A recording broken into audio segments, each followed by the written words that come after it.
Muy buenas a todos, el día de hoy vamos a resolver el ejercicio número 2 de este tema de ciclo de Otto ideal. Recuerda de que estamos en el capítulo de los ciclos de potencia de gas. Y para este ejercicio número 2 traigo el problema 15.12, bibliografía de Word de la sexta edición. Este problema me dice, en un ciclo Otto de aire estándar, el aire se encuentra a 0.095 megapascales y 22 grados Celsius. Y el volumen del cilindro es 2800 centímetros cúbicos. La relación de compresión es 9 y en el proceso de suministro de calor se transfieren 4.3 kilojoules. Utilizando datos de la tabla, determínese A, la temperatura y la presión al final de los procesos de suministro de calor y expansión, B, el rendimiento térmico, C, la presión media efectiva y D, el flujo volumétrico de aire en metros cúbicos por minuto medido en las condiciones existentes al comenzar la compresión, necesario para producir una potencia neta de 120 kilowatts. Bien, como ya dije, en este tema de ciclo de Otto ideal estamos viendo los motores de combustión interna de encendido por chispa, ¿no? Este es el ciclo ideal de Otto. Bien, entonces vamos a empezar rápidamente con la resolución de este problema, no sin antes colocar primeramente los datos en nuestro diagrama presión-volumen, ¿sí? Sabemos de que aquí en el punto 1 se inicia el proceso, en este caso de compresión. Entonces tengo el punto 1, el punto 2, este proceso es de compresión, ¿sí o no? De 1 a 2, de 2 hacia 3 tengo el proceso de adición de calor, de 3 hacia 4 el proceso de expansión y de 4 hacia 1 el proceso de expulsión de calor. Recuerda de que los procesos de compresión y expulsión son procesos isentrópicos, ¿sí? Ahora, voy a empezar a colocar por aquí los datos primeramente del punto 1 hasta el punto 2. En este caso, yo tengo que esta relación de compresión R es de 9, ¿sí? Voy de 1 hacia 2. Ahora, las propiedades en el punto 1 que a mí me dan, pues prácticamente son la temperatura y la presión, ¿sí o no? Me dicen que la presión es de 0,095 megapascales y la temperatura es de 22 grados Celsius, ¿sí? Estos 22 grados Celsius me equivalen a 295 Kelvin. Hay que tener en cuenta eso. Y otro de los datos que me dan es el volumen del cilindro, el cual el problema me dice que es 2800 centímetros cúbicos, ¿no? Ese es el volumen del cilindro. Bien, creo que hasta ahora ya hemos colocado todos los datos que hasta el momento tenemos. Tenemos el punto 1, presión y temperatura. Tenemos la relación de compresión. Y aquí lo que está que me falta es la transferencia de calor, ¿no? El suministro de calor que le vamos a dar aquí en este proceso de 2 a 3. El mismo problema nos lo dice aquí, mira. ¿Cuánto se transfieren? Se transfieren 4.3 kilojoules. Entonces, ese calor, ese QC, es 4,3 kilojoules, ¿sí? Aquí le estamos añadiendo calor hacia el sistema a través de sus fronteras, ¿no? Recuerda de que para estas suposiciones de aire estándar, esa transferencia de calor se representa como el proceso de combustión, ¿sí o no? Ya está. Entonces voy a empezar primeramente yo por aquí mi análisis. Empiezo primeramente con el proceso, primero con el proceso de compresión, es decir, el proceso 1-2, ¿sí? Entonces en ese proceso 1-2 yo voy a tener ciertas propiedades. Voy a empezar por aquí con el estado 1. En el estado 1, ¿qué conozco yo? Simplemente en ese estado 1 yo conozco la presión en 1, la cual es 0,095 megapascales, y la temperatura en el estado 1, ¿sí o no? ¿Cuánto es la temperatura? En este caso 22 grados Celsius o 295 Kelvin, ¿sí o no? Ya está, de esa manera. Ahora, yo con estas propiedades que yo tengo aquí, simplemente la que más me sirve cuando yo trabajo con el aire como gas ideal es la temperatura, ¿sí? Entonces yo tengo que ir a la tabla y de la tabla sacar los siguientes valores. ¿Qué valores debo sacar yo de la tabla? Debo sacar la presión relativa para 1, debo traer la energía interna y debo traer el volumen relativo en 1. Estos valores yo debo traer de la tabla a esta temperatura, la tabla del gas ideal del aire. Bien, estamos aquí entonces en la tabla de propiedades del gas ideal del aire, estamos en las unidades del sistema internacional y, como ya dije, a la temperatura 1, la cual es 295 Kelvin, yo lo que debo llevar es el volumen relativo, es la energía interna y es la presión relativa. Estos tres valores yo debo llevarlos hacia mi problema, ¿sí? Mira acá la presión relativa 1.3068, energía interna 210.49 kJ kilogramo y el volumen relativo 647.9. Entonces escribimos por acá esos valores que acabamos de traer. Acá es 1,30 con 68, energía interna 210,49 kJ por kilogramo y el volumen relativo en 1 es de 647,9, ¿sí? Ahora sí, de estas propiedades que yo tengo aquí, como estoy en el proceso 1-2, ahora voy a hacer mi análisis para el estado 2. ¿Sí? Entonces coloco por acá para ese estado 2. ¿Qué requiero yo para el estado 2? Nuevamente, tengo que tener en cuenta lo que a mí me está preguntando el problema. ¿Y qué es lo que me pregunta el problema? Primeramente me pregunta la temperatura y presión al finales de los procesos de suministro de calor y expansión. O sea, de que a partir de que yo calcule todo, ya yo debo calcular las energías internas, sobre todo en el punto 2, en el punto 3, en el punto 4 y en el punto 1. Así que para calcular esas energías internas, porque ya sé que me va a pedir el rendimiento térmico, así que de todas maneras yo debo hacer los mismos cálculos, calcular presión relativa, energía interna y volumen relativo en cada uno de los estados. Eso va a ser el pan de cada día cuando nosotros resolvamos problemas sobre ciclo de Otto ideal, ¿sí? Entonces, para el estado 2, que está justamente aquí, ¿qué es lo que yo requiero? Aquí yo tengo un dato, el cual es la relación de compresión, ¿sí o no? La relación de compresión que es igual a 9, ¿sí o no? Entonces, si yo recuerdo de la parte teórica, la relación de compresión está dado por el volumen máximo entre el volumen mínimo, ¿sí o no? Esa relación, esa es la relación de compresión, el volumen máximo entre el volumen mínimo. Pero recuerda aquí de que el volumen máximo, aquí es el volumen específico en 1, lo puedo denotar porque es un sistema cerrado y la masa no varía, ¿no? Entonces aquí sería el volumen específico en 2 también, en 1 y en 2, ¿no? El 2 es igual al de 3 y el 1 es igual al de 4, así que no hay ningún problema. Entonces esa relación de compresión me queda de esa manera, pero como es un proceso del 1 al 2, el cual es una compresión isentrópica, esto de aquí yo lo puedo relacionar de esta manera. Mira, el volumen, como dije, el volumen máximo sería el volumen específico en 1 y aquí el volumen específico en 2. Pero estos volúmenes específicos yo los relaciono con los volúmenes relativos, que es lo mismo, ¿sí? Tienen la misma relación cuando yo hablo de un proceso de compresión isentrópica, ¿eh? Solamente cuando tengo procesos isentrópicos yo utilizo los valores de volúmenes relativos y presiones relativas. Ojo al dato. Entonces aquí, mira, de esto último, con esto primero lo igualo. ¿Por qué? Porque la relación de compresión la conozco, el problema me lo da, me dice que es 9. El volumen relativo en 1 lo he sacado de la tabla. ¿Qué calculo aquí? El volumen relativo en 2. Entonces, igualando, el volumen relativo en 2 me daría igual al volumen relativo en 1 entre la relación de compresión. Entonces ahí nada más tengo que reemplazar datos. Entonces ese volumen relativo en 2 me daría volumen relativo en 1, 647,9, entre la relación de compresión, que es dato del problema, 9. Ya está. Entonces de aquí yo calculo cuánto es el volumen relativo en 2. Entonces, haciendo esa simple división, el volumen relativo en 2 me da 71,9888, creo, si no me equivoco. Entonces vamos a aproximar a 71,99 nada más, ¿sí? Entonces yo tengo aquí cuánto es el valor del volumen relativo en 2. Y ahora te estás preguntando, ¿qué hago con esto? ¿Qué hago con esto? Pues simplemente para este estado 2, de igual manera, yo debo ir a la tabla, ¿sí? Entonces voy a colocar por acá, de la tabla, yo debo ir y encontrar, primeramente, entre qué valores se encuentra este volumen relativo para el estado 2, ¿sí? Entonces vamos a la tabla. Aquí en la tabla, recuerda que teníamos 71,72 y debo ubicarlos en los volúmenes relativos. Estos ya son muy altos, entonces debo estar por acá, mira, volumen relativo que se ubique entre 71,99, ¿no? Ahí yo lo encuentro entre estos valores de aquí, mira. Sí, estos valores son para el volumen relativo. Entre estos dos valores yo encuentro el volumen relativo del estado 2.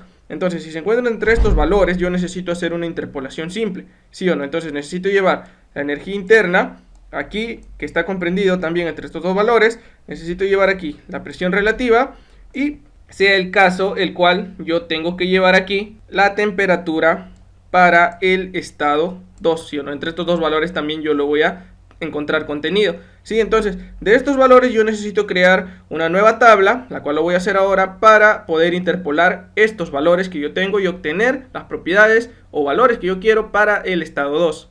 Bien, entonces acabo de reconstruir esta tabla, como ya dije. Entre los valores que yo traje de la tabla, que serían estos dos de aquí, se encuentra comprendido el cual es el volumen relativo en 2, ¿sí o no? Este de aquí, el cual lo voy a borrar y voy a colocar ahora su valor, el cual se encuentra como 1,99. Mira, se encuentra comprendido entre otros dos valores, ¿sí o no? Entonces, haciendo una simple interpolación, ¿sí? Recuerda de que yo hago interpolación entre valores que yo conozco, que serían estos, con los datos que me faltan. Puedo utilizar la calculadora o lo puedo hacer utilizando la fórmula o de manera manual, ¿sí? Entonces, ¿cómo me quedaría esto luego de yo hacer esa simple interpolación? A mí, primeramente, la temperatura en 2 me debe dar 692 Kelvin La presión relativa en 2 también, luego de que yo interpole, me debe dar 27,6. Y por último, la energía interna en 2 me debería dar 506,05 kJ por kilogramo.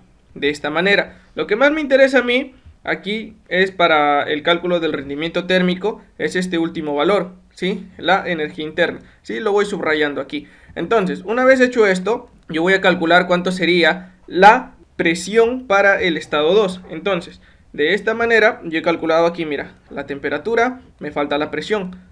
Para el estado 1, pues simplemente aquí me lo dan, cuánto es la presión en 1 y cuánto es la temperatura en 1, ¿sí o no? Ya está, aquí tengo temperatura en 2, me falta la presión en 2.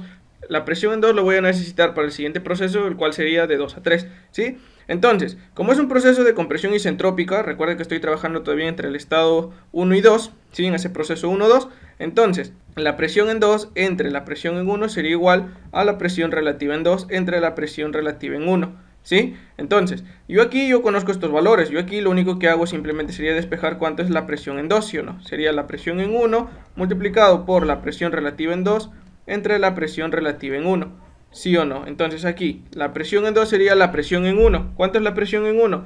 La presión en 1, tengo este valor de aquí, ¿sí o no? 0,095 megapascales. Esto multiplicado, presión relativa en 2. Presión relativa en 2 lo he interpolado, lo acabo de conseguir ese valor, entre la presión relativa en 1. La presión relativa en 1 lo he traído también de la tabla, 1,30 con 68. De aquí, la presión en 2 me debe dar un valor de 2,006 megapascales, ¿sí? De esta manera, entonces yo encuentro aquí cuánto es la presión para el estado 2. Algo que acotar aquí es de que yo debo ir calculando, quiera o no quiera, tengo que calcular yo la presión relativa, energía interna y volumen relativo. Y esos me van a ir ayudando para los posteriores procesos. De igual manera tengo que calcular la temperatura y la presión al final de cada proceso, ¿sí? Entonces, vamos a continuar por aquí con el siguiente proceso, el cual es el proceso de 2 a 3, ¿sí o no? En el proceso de 2 a 3, ¿qué es lo que yo tengo? Yo tengo la adición de calor, ¿sí o no? Aquí se suministra ese calor. En este caso, lo tengo que es 4.3 kilojoules, ¿no? Esa es la transferencia de calor hacia el sistema. Entonces, ¿qué voy a tener yo aquí? El estado 2 ya lo hice, ahora nos vamos con el estado 3, ¿sí o no? Entonces, para el estado 3, ¿qué es lo que yo tengo? Para el estado 3, yo con la simple fórmula, la cual es el calor suministrado, o el QC, sería igual a la energía interna en 3 menos la energía interna en 2, ¿no? Por el balance de energía. En este estado 3, donde yo tengo la adición de calor, lo único que yo hago es esta simple ecuación. La energía interna en 2, yo la conozco, lo he calculado aquí, mira, por eso es importante, yo tengo cuánto es la energía interna en 2, ¿sí o no? Ahora, ¿este QC cuánto es? No me vais a decir que el QC es lo mismo que yo tengo acá, 4.3 kJ, ¿no? Porque aquí está por unidad de masa, al igual que las energías internas, ¿no? Son energías internas específicas, están por unidad de masa. Entonces yo requiero llevar esta transferencia de calor que está en kilojoules a kilojoules por kilogramos, ¿sí o no? Entonces, ¿cómo hago eso? A ver, voy a colocar por aquí que para hacer ese cálculo, yo recuerdo lo siguiente, que ese QC, que es el específico, simplemente estaría dado por el QC, que está en unidad de kilojoules, entre la masa, ¿sí o no? Yo necesito calcular ahora cuánto es la masa del sistema, pero ¿cómo calculo la masa? Te estarás preguntando. Mira, la masa yo lo puedo calcular tranquilamente con la siguiente fórmula. Me dan a mí el volumen del cilindro, ¿sí o no? Entonces me dan ese volumen.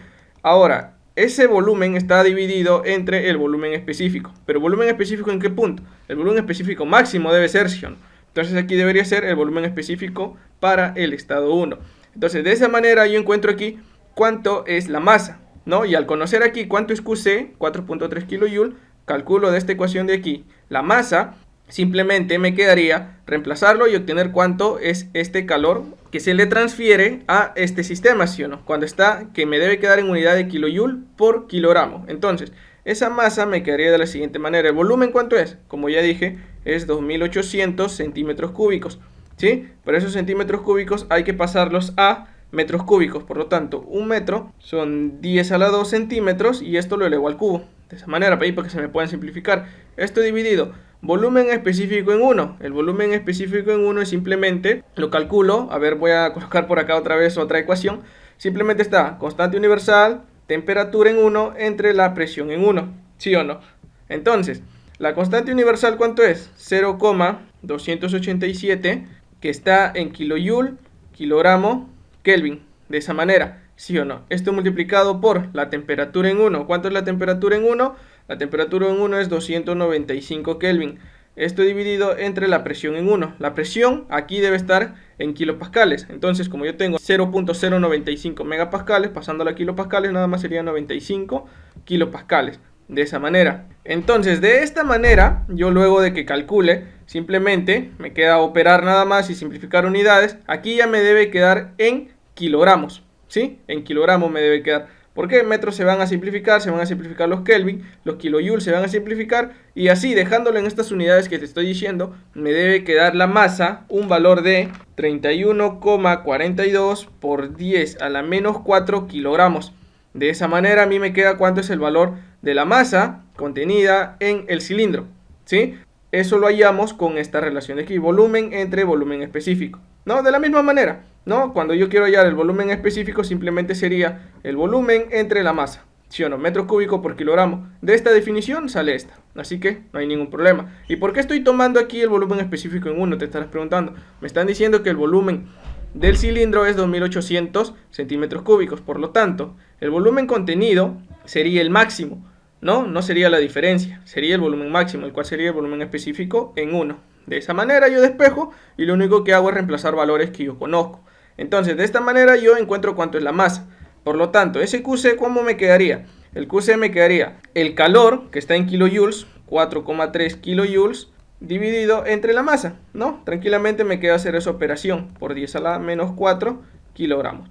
De aquí, ese QC, ¿cuánto me debe dar? Me debe dar 1368,55 kilojoule por kilogramo. Ese es el QC o el calor suministrado hacia el sistema, ¿no? Que lo acabo de obtener aquí. Por lo tanto, ahora nada más voy a reemplazar valores. Aquí me quedaría 1368,55 kilojoule por kilogramo. Eso sería igual energía interna en 3, que es lo que yo requiero, menos la energía interna en 2. La energía interna en 2, como dije, yo la había calculado. Si no, mira, acá está 506,05 en unidad de kilojoule por kilogramo. Entonces, de aquí despejando la energía interna en 3, ¿cuánto me debería dar? La energía interna en 3 me debe dar un valor de 1874,6 kilojoule por kilogramo. Entonces, aquí tengo el valor de la energía interna para el estado 3, ¿sí o no? Pero ahora, ¿qué hago con este dato de aquí? Con la energía interna. Con la energía interna del estado 3, simplemente yo debo irme a la tabla y traer también entre valores que se encuentre comprendido esta energía interna para este estado. Entonces, al estar valores comprendidos entre este valor de 1874,6, yo voy a obtener las propiedades del volumen relativo, presión relativa y la temperatura. ¿Por qué? Porque aquí ya me está pidiendo cuánto sería la temperatura al final del proceso de suministro de calor y de expansión. O sea, me está pidiendo aquí temperatura y presión y aquí, ¿sí o no? Entonces, vamos a ir a la tabla. Aquí en la tabla, para ese valor de 1874,6 kilojoule por kilogramo, que es la energía interna, mira, aquí está, esta es la columna de la energía interna. Mientras más yo avance, yo más voy a tener, en este caso, de valor para la energía interna. Entonces, ese valor de 1874,6 estaría por aquí, mira, 1872,4 y 1921 y 1921,3, ¿sí o no? Entonces, se encuentra entre estos dos valores. Entre estos dos valores yo lo voy a encontrar comprendido las propiedades que yo requiera para el estado 3. Entonces llevo de aquí las temperaturas, llevo las presiones relativas y llevo los volúmenes relativos, ¿sí o no? Ahí está. Bien, entonces de la tabla he extraído estas propiedades de temperatura, presión relativa, energía interna, volumen relativo. Entonces, como dije, lo que yo conozco para el estado 3 es la energía interna, ¿sí o no? 1874,6 kilojoule kilogramo, que lo tengo comprendido entre este valor de aquí y este valor de aquí. Lo único que tengo que hacer aquí es una simple interpolación, ¿sí? Entonces, al interpolar yo voy a obtener cuánto es la temperatura en 3, cuánto es la presión relativa en 3 y por último cuánto es el volumen relativo en 3, ¿sí o no? Porque estos son valores que a mí me interesan. Entonces, interpolando con valores que yo conozco que son la energía interna y con los otros valores que yo desconozco que vendrían a ser estos de aquí, estos tres, temperatura, presión relativa y volumen relativo, la temperatura en 3 me debe dar un valor de 2202 Kelvin, la presión relativa un valor de 3153 y el volumen relativo 2,005. De esa manera, ¿sí? Recuerda de que aquí presión relativa, volumen relativo no tiene unidades. Entonces de aquí, lo que voy trazando ya es la temperatura en 3, porque esta es una de las respuestas que yo voy a dar, que al final todavía lo voy a colocar. Ahora, como me falta calcular la presión en 3, pero como este es un proceso a volumen constante, donde se adiciona calor y yo no tengo un proceso isentrópico, entonces yo no puedo utilizar estas propiedades de aquí. Simplemente estas propiedades yo las he extraído para utilizarlo en el estado 4. Entonces, ¿qué es lo que hago? De la ecuación de los gases ideales, simplemente a mí me quedaría, mira, entre los puntos 2 y 3, ¿cómo me queda? Entonces la presión en 3, volumen específico en 3, dividido temperatura en 3, esto sería igual a la presión en 2, volumen específico en 2, entre la temperatura en 2. ¿Sí? Entonces de aquí yo despejo cuánto es la presión en 3. La presión en 3 me quedaría de la siguiente manera. La presión en 2 por la temperatura en 3 entre la temperatura en 2. Esto multiplicado por el volumen específico en 2 entre el volumen específico en 3. Pero ¿qué pasa aquí? ¿Ya te diste cuenta? ¿Qué es lo que pasa? El volumen específico en 2 es el mismo al de 3, ¿sí o no? Entonces esto se hace 1. Entonces lo único que me queda aquí sería presión en 3 igual a la presión en 2 por la relación de la temperatura en 3 entre la temperatura en 2. Entonces de aquí, lo único que yo hago, simplemente esa presión en 3 me quedaría. ¿Cuánto es la presión en 2? La presión en 2, a ver, vamos a verlo por aquí, me había quedado 2.006 megapascales, ¿sí o no? Entonces coloco por acá 2,006 megapascales. Esto multiplicado por la temperatura en 3. ¿Cuánto es la temperatura en 3 que he obtenido? 2202 Kelvin. Esto dividido entre la temperatura en 2. Por eso es importante calcular todas las propiedades. Temperatura en 2, 692 Kelvin. Entonces coloco por acá 692 Kelvin. De esa manera Kelvin y Kelvin se va, me va a quedar en megapascales. Entonces de aquí la presión en 3 me debe dar 6,38 megapascales. ¿Sí? Aquí está redondeado. Entonces a mí me quedaría de esta manera el valor de la presión en 3. Ya está. A mí lo que está que me pide el problema, mira, es la temperatura y la presión al final de los procesos de suministro de calor y expansión. Como ya dije, al final de los procesos de suministro de calor, el final es el estado 3, ¿sí o no? Ese es el final del suministro de calor y el final de la expansión es el estado 4. Entonces, por el momento yo ya tengo las primeras respuestas. En este caso, a ver, está por aquí el resaltador. La temperatura que es al final del proceso de adición de calor, 2202 Kelvin. Y la presión al final de ese mismo proceso que es de adición de calor, 6,38 megapascales. Voy obteniendo ahí mis primeras respuestas, ¿sí? Bien, entonces acabamos con el proceso de adición de calor que era de 2 a 3. Ahora vamos con el siguiente proceso, el cual es el proceso de expansión isentrópica, el cual es el proceso 3,4. Ahora, con este proceso 3,4 en el estado 3 ya conozco las propiedades. Ahora vamos con el estado 4. ¿Qué necesito yo en el estado 4? En el estado 4 tengo que tener en cuenta que aquí hay una relación entre los volúmenes relativos, ¿sí? Porque aquí continúa afectando la relación de compresión. Entonces, esa relación de compresión, nuevamente, aquí siempre es el volumen máximo entre el volumen mínimo, ¿sí o no? Entonces el volumen máximo es el mismo, el cual aquí yo tengo el volumen específico en 1 y el mismo, el cual es el volumen específico en 4. Entonces como yo trabajo entre los puntos 3 y 4, entonces acá sería volumen específico en 4 y el volumen mínimo, como ya dije, sería el mismo del 2 y del 3. Entonces aquí sería volumen específico en 3. ¿Y aquí qué me queda? Aquí simplemente, como es un proceso de expansión isentrópica, simplemente me queda volumen relativo en 4 entre volumen relativo en 3. Cuando solamente tengo procesos isentrópicos, nada más utilizo las propiedades de volúmenes relativos y presiones relativas. Por lo tanto, esas propiedades yo lo voy extrayendo nada más para que me ayuden en el cálculo más adelante. Entonces, lo que tengo que hacer es igualar estas dos propiedades de aquí, ¿sí o no? Entonces, a ver, vamos a colocar por aquí esa relación de compresión R. Me quedaría volumen relativo en 4 entre volumen relativo en 3, ¿sí o no? Entonces, reemplazo. ¿La relación de compresión cuánto es? La relación de compresión es 9. El volumen relativo en 4 es lo que yo quiero calcular. Y el volumen relativo en 3 lo he calculado anteriormente, ¿sí o no? Aquí, ¿sí o no? Entonces tengo por acá 2,005. De aquí, el volumen relativo en 4 me debe dar 18,054. ¿Sí? De ahí obtengo cuánto es el valor de ese volumen relativo para el estado 4. Nuevamente, para el estado 4 no conozco nada más. Lo único que yo requiero entonces aquí simplemente es irme a la tabla nuevamente. A ver, vamos a colocar por acá. De la tabla voy nuevamente a encontrar entre qué valores se encuentra este volumen relativo para este nuevo estado. Entonces vamos a buscar por aquí ese valor que se encuentre comprendido para 18,054. ¿Sí? Entonces eso debe estar más aquí arriba. Entonces 18,054 debería estar comprendido entre este valor de aquí y este valor de aquí, ¿sí o no? Entonces entre estos dos valores se encuentra el volumen relativo para el estado 4, 18,054. Entonces, nuevamente, ¿sí? Mira la columna, esta es la columna de volúmenes relativos. Necesito llevar energía interna, presión relativa y la temperatura, ¿sí? Entonces, de aquí yo llevo las temperaturas primeramente de aquí y de aquí, 1100 y 1120. Las presiones relativas, 167.1, 179.7 y las energías internas de aquí, ¿sí? De aquí voy a construir nuevamente una nueva tabla.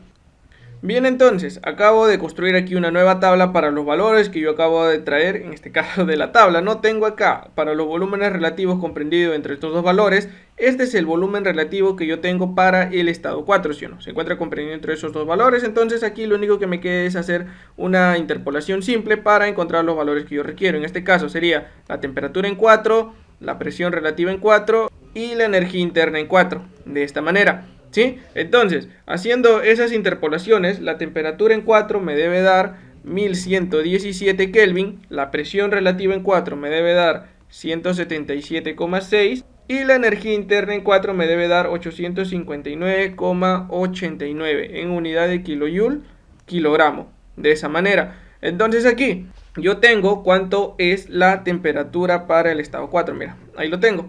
¿Sí? Tengo la temperatura. A mí me pedían temperatura y presión al final del proceso de expansión, ¿sí o no? Entonces aquí ya tengo la temperatura, me falta la presión. Entonces, como es un proceso isentrópico, estoy tratando aquí entre el estado 3 y 4. De 3 y 4 es un proceso de expansión isentrópica. Entonces ahí sí puedo utilizar los valores de las presiones relativas, ¿sí o no?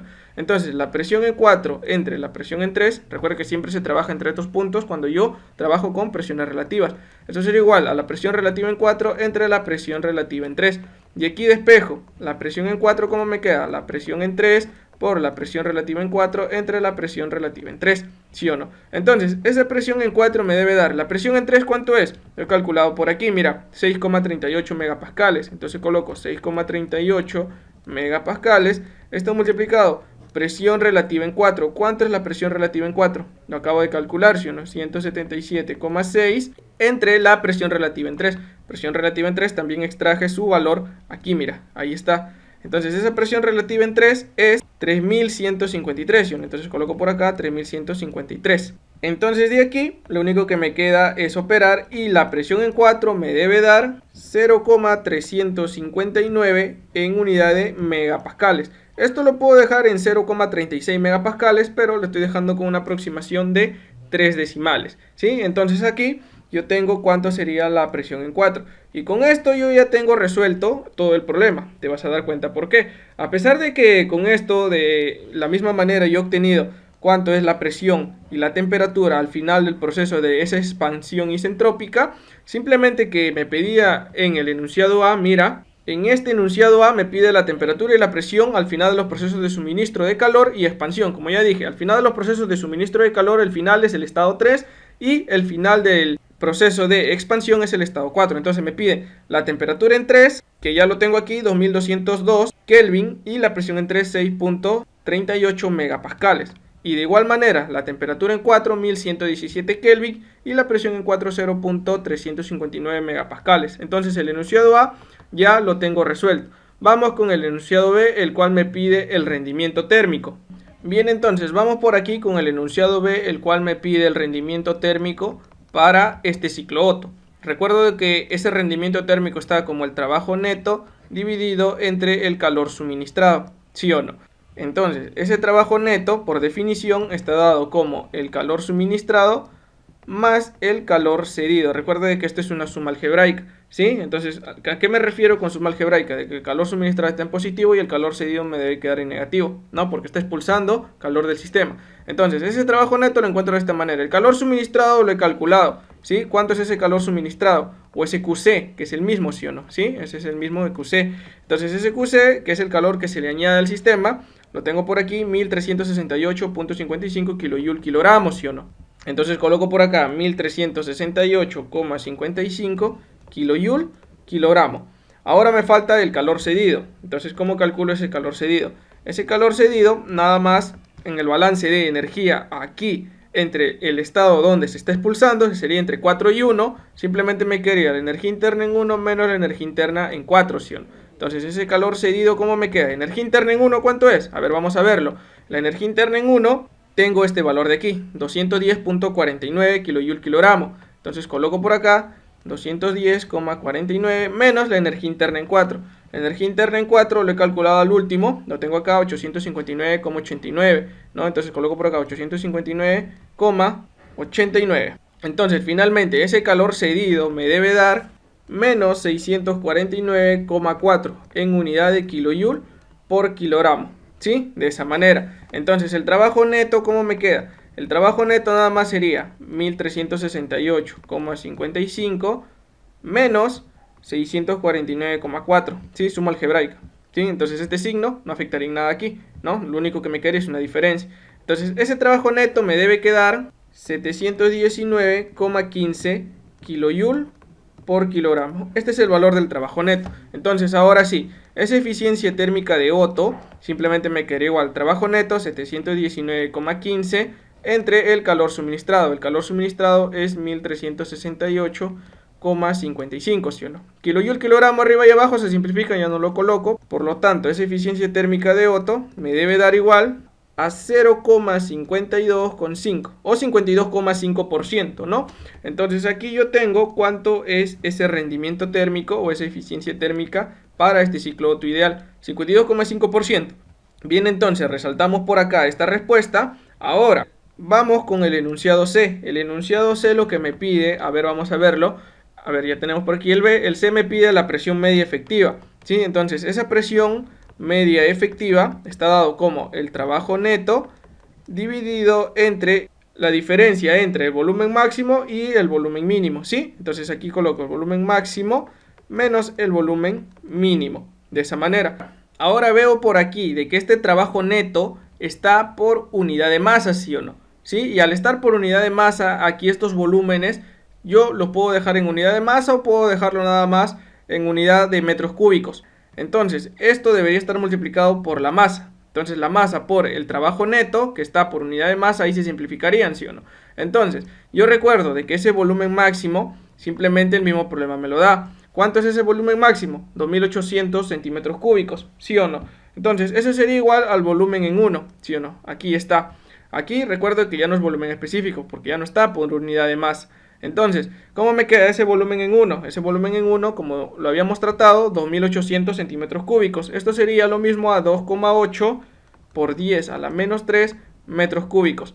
De esta manera. Entonces, aquí yo puedo utilizar la relación de compresión, la cual es el volumen en 1, que es el máximo, entre el volumen en mínimo, que es el 2. ¿Cuánto es? Es igual a 9. Esta es la relación de compresión. El volumen en 1 lo conozco, es este valor de aquí, entonces lo único que hago es reemplazar este aquí y despejo el volumen en 2, ¿sí? Entonces el volumen en 2, luego de que yo despeje, me debe dar 0,311 por 10 a la menos 3 metros cúbicos. De esa manera. Entonces yo tengo aquí el volumen en 1, que es el volumen máximo, y el volumen en 2, que es el volumen en mínimo. Por lo tanto, esa presión media efectiva me debe dar la masa. La masa lo calculé por aquí. Mira, la masa 31,42 por 10 a la menos 4 kilogramos, ¿sí o no? Entonces aquí me queda 31,42 por 10 a la menos 4 kilogramos por el trabajo neto. El trabajo neto es 719,15 kilojoule por kilogramo. Por eso lo multiplico, porque las unidades de masa se me simplifican. Entonces me quedaría kilojoule y aquí abajo me quedaría la diferencia, ¿sí? Me quedaría 2,8 por 10 a la menos 3 metros cúbicos menos 0,311 por 10 a la menos 3 metros cúbicos. De esa manera. Entonces, aquí yo me doy cuenta de lo siguiente. Mira, esa presión media efectiva aquí me debe quedar en kilojoule por metro cúbico, ¿sí o no? Pero este kilojoule es kilonewton por metro. Entonces, metro y metro cúbico me quedaría metro cuadrado. Me queda kilonewton por metro cuadrado. Entonces, eso me debe quedar en unidad de kilopascales, ¿sí o no? Entonces, resolviendo todo, a mí esa presión media efectiva me debe dar 907,7 kilopascales. O de igual manera, esa presión media efectiva me debe quedar 0,908, lo puedo aproximar, en este caso ya en megapascales. Este sería ya el resultado final de la presión media efectiva, ¿sí? Aquí lo tengo, casi 1 megapascal de presión, ¿sí? Entonces de esa manera yo encuentro cuánto es la presión media efectiva. Mira, ya lo tengo por acá, mi siguiente respuesta. Ya tengo la presión media efectiva. Bien, entonces tenemos aquí el cálculo para el enunciado C, ya calculamos la presión media efectiva. Vamos ahora con el enunciado B. Vamos ahora con el enunciado D, el cual me pide el flujo volumétrico de aire en metros cúbicos por minuto, medido en las condiciones existentes al comenzar la compresión, necesario para producir una potencia neta de 120 kilowatts. Bien, ese es el enunciado D. Entonces, finalmente, para ese enunciado D, lo que me pide es el flujo volumétrico, ¿sí o no? Entonces, ese flujo volumétrico está dado como... Ese flujo volumétrico está dado por el flujo másico multiplicado por el volumen específico, pero ¿en qué estado? Como me dice que es a las condiciones existentes al comenzar la carrera de compresión, este sería el volumen específico en 1, ¿sí o no? ¿Sí? Entonces, yo necesito calcular el flujo másico y el volumen específico en 1. El flujo másico fácilmente lo calculo. ¿Por qué? Porque está denotado como la potencia neta de salida entre el trabajo neto, ¿sí o no? ¿Sí? El trabajo neto lo he calculado, la potencia neta me lo da el mismo problema, ¿sí? Entonces, la potencia neta me dice que sea necesario para producir 120 kilowatts. Entonces me quedaría acá 120 kilowatts, que es 1 kilojoule por segundo. Y el trabajo neto, a ver, veo por aquí cuánto he calculado el trabajo neto, 719,15. Entonces coloco por acá 719,15 kilojoule por kilogramo. Mira, kilojoule y kilojoule se van, y el flujo másico aquí, ¿cómo me debe quedar? Me debe quedar en kilogramo por segundo, ¿sí o no? Entonces aquí me debe dar ese flujo másico 0,167 kilogramos por segundo, ¿sí? Ahí lo tengo yo, entonces, el flujo másico. Tengo por aquí cuánto es el flujo másico. Ahora sí, me falta calcular cuánto es el volumen específico en 1. Como lo hice al principio, esto está dado por la constante universal, la temperatura en 1 y la presión en 1, ¿sí o no? Entonces la constante universal 0,287 por la temperatura en 1, el cual era 295 Kelvin, ¿sí o no? Tal y como lo observo aquí. Esto dividido entre la presión. La presión debe quedarme en kilopascales, entonces esto sería 95 kilopascales. Bueno, aquí voy a colocar las unidades de la constante universal, que debería ser en kilojoule, kilogramo, Kelvin, de esa manera. Entonces, dejándolo en estas unidades, a mí el volumen específico en 1 me debe dar en metros cúbicos por kilogramo, el cual aquí me da un valor de 0,891 metros cúbicos por kilogramo, ¿sí?